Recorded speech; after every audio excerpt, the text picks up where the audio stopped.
Hi guys, welcome back to the channel. I just came back from Japan literally this morning, so I woke up and I was like, okay, I gotta film a haul before I eat up all of my snacks, because when it comes to a Japanese haul, you'll know that 80% of the things that I bought are Japanese snacks, because the snacks there are just so nice, so good, and they just have really funky ones as well. Today it's gonna be a Japan haul and I hope you guys enjoy it. Without further ado, let's get started in the haul. I have with me here, okay, this whole bag is from Daiso.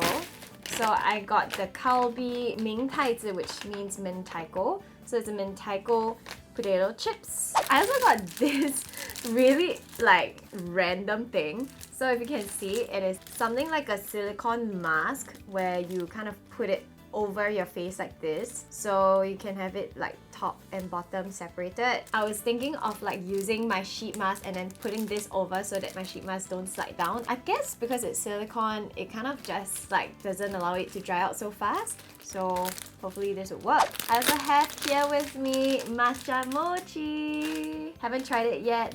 Also here, my assistant told me that she wanted matcha caramel corn in Daiso. I was like, what? Like, I'm asking you what do you want me to get for you in Japan, and she's just like, I want that Daiso corn. Yeah. But anyway, I went to Daiso and I couldn't find a matcha flavored one, and I took a photo for her and she was like, ooh, what is this brown one? So this is the Hohato caramel corn. I think it's kind of similar to the red packet one that we have in Singapore's Daiso. So I just bought it anyway to see if it's like nice. I also bought 2 packets of gummies from Daiso. I have been loving this a lot because one of my friends who went to Japan recently, she gave me a packet of this and I have been munching on it every day like in Singapore. So when I went to Daiso, I was like, ooh, let me just stock this up. I bought one cola flavor and I bought another one in the grape flavor.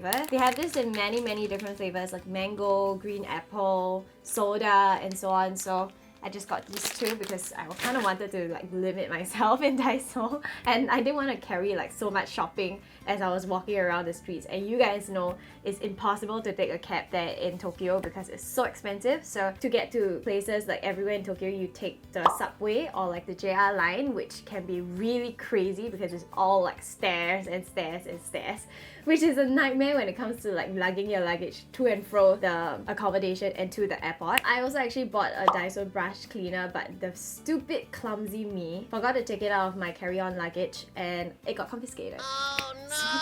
So typical of me. If I can just fill you guys in on all of the unfortunate things that happened to me on this trip, right? Whew, I don't even know where to begin.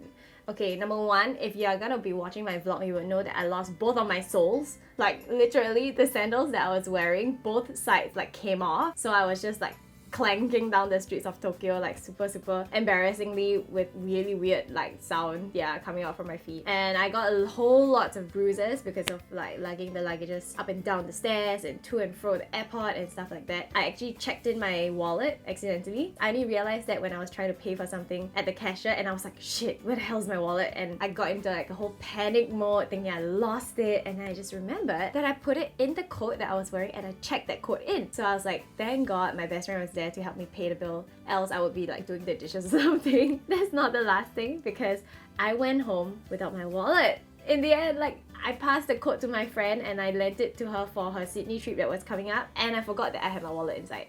Oh my gosh. And I came home with my cheesecake that I bought from the Tokyo airport. Like, it needed to be refrigerated immediately once I touched down, and I put it in my luggage and I woke up, I was like, shit, I forgot to put it in the fridge. So now it's spoiled.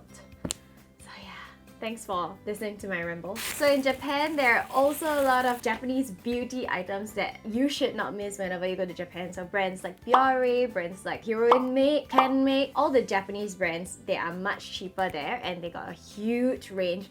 And literally the whole streets of like Shibuya, Shinjuku, Harajuku, all of the major like shopping streets are littered with all these drugstore shops. I'm just showing you guys what I bought. I got this Sports Beauty UV Wear Gel Spray Sunscreen from KOSE. I've not actually tried this before, but I just, you know, decided to test it out of the tester. It's not cheap. I think it's like 20 plus per bottle. And you know all these sunsprays, like they run out super fast. But I tried it out at the tester area and I was like very impressed because it's totally not sticky at all. Just wish I can find this in Singapore. So if you guys have seen this somewhere in Singapore, please let me know because I want to stock up on this. At the drugstore, I also bought these two contact lenses. So these belong to the brand called Chou color contact lenses.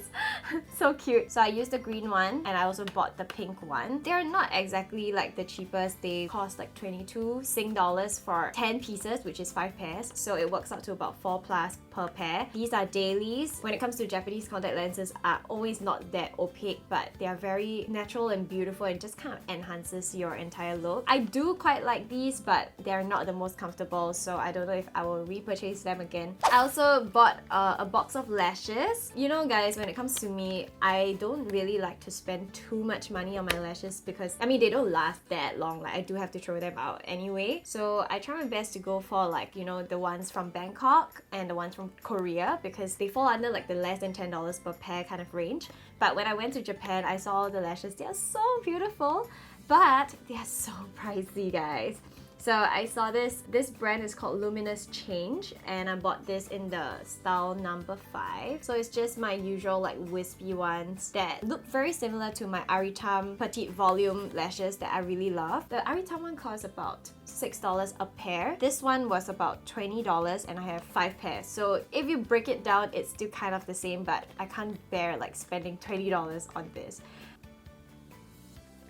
So it does give you that really big eye, like natural and innocent kind of look. I also bought these body sheets. They are from the brand called Matsukiyo. You know, I really needed these kind of body sheets because I have been filming and I've been like outdoors and stuff, and these kind of things really come in super handy. So I just thought I would stock it up because it's not that expensive. I think this costs about $3 Sing. So here I have 2 pairs of socks. This first one is a shark print. It's very cute. So when you wear it, your ankle goes here. So it looks like a shark is biting onto your ankles. I actually got this exact same pair for Matt before and he loved it. So this time when I went back, I saw it again, so I decided to just kind of stock it up for him because his is kind of like worn. Because it was 2 for 390 yen, I had to pick another one. I just picked this Bart Simpson one. And as usual, I spent my money on Tokyo Bananas. I try not to be so touristy and like buy these kind of things, but I feel that, you know, the Japanese are super good at like making really delicious snacks that not only taste good but also make really good gifts because they come in such like small cute little packaging. You know, you just give it to your friends like this and it doesn't look shabby at all. It looks so well wrapped up. So this is the banana cheesecake one, and I also got the original Tokyo Bananas because these Tokyo Bananas have like a very short shelf life. They are kind of made fresh, so you can only keep them for like slightly over a week now that they make like small quantities, like just 4 pieces like this. And how can we forget this? This is the very famous like white chocolate biscuit. It is called 北海道 something 白色恋人. I think I'm pronouncing it correctly. I don't know, but you guys would probably have seen this everywhere. I'm gonna insert a photo of how it looks like the biscuit itself. This is so nice. Like, I literally bought it just to eat it myself. It's very expensive, but it's really so nice. If you go to Japan, please get more of these, especially the white chocolate one is my favorite. It's really nice and they make really good gifts. So that's it guys, apart from the cheesecake that I ruined and the brush cleanser that I bought from Daiso. All these other things that I bought when I went to Japan for 4 days, and I hope you guys enjoyed this video. If you did, don't forget to subscribe, like and share, and talk to me in the comments box down below. I would love to chat with you guys. Tell me all of your traveling nightmares and like all of the horror stories so that we can all laugh at it together. Thank you so much for watching. I'll see you next time.